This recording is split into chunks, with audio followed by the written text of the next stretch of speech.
Hey guys, another update tayo sa ating Chinita Francis. Guys, napanood nyo ba yung post ni Kem Chu sa kanyang Facebook page?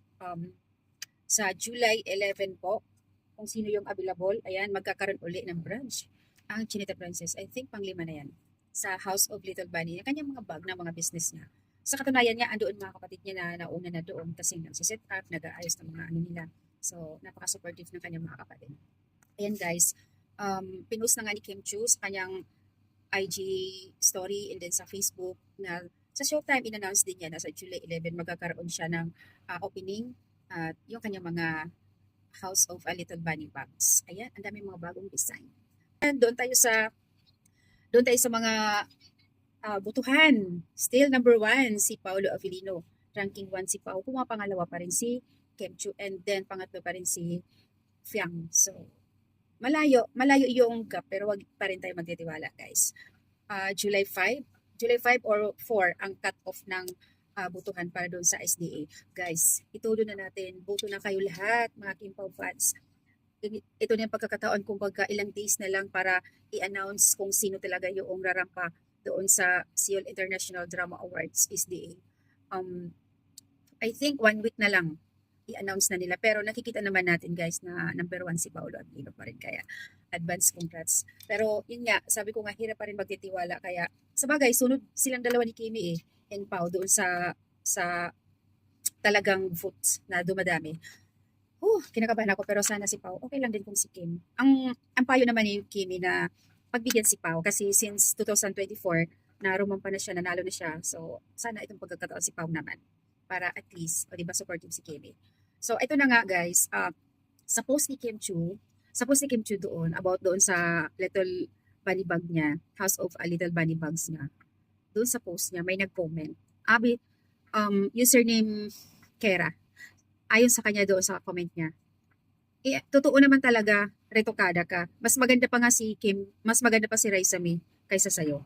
Sinagot naman ng isang taga-Pimpaw. Aba, ikaw ba maganda ka? Ayan, kaya sinupalpal din ng isang netizens na Kimpaw. Ayon sa kanya, siguraduhin mo yung sinasabi mo, baka mas malala ka pa sa mukha ni Raisa May. Diyos ko Lord. Napanood niyo po ba sino pang panahon noon kay Kim Chiu na kung napanood niya since PBB kay Kimi? Kasi nga 20 years na siya sa industry, di ba?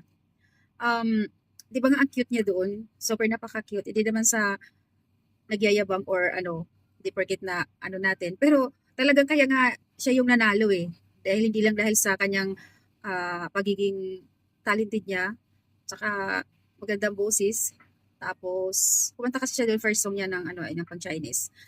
Ayun nga, napaka-cute nga niya. So siguro yung nagko-comment hindi niya nakita kung gaano kaganda si Kimi noong since PBB pa. Kaya ganun comment niya na mas maganda pa daw si Raisa May kaysa kay Kim Chu ngayon. Ang kulit mo.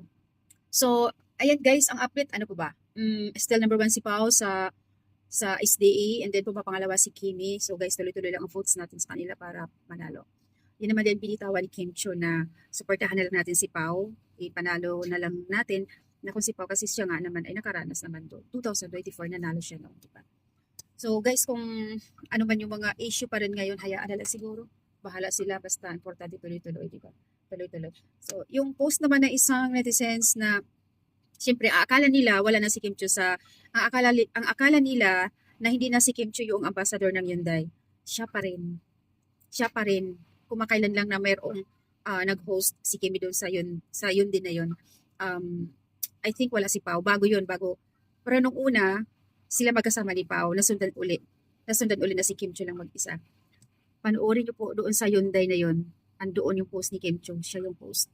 Na akala nila wala na si Kim Chu doon. Hindi na siya ambassador. Siya pa rin. Yun yung pagkakamali ng iba. No?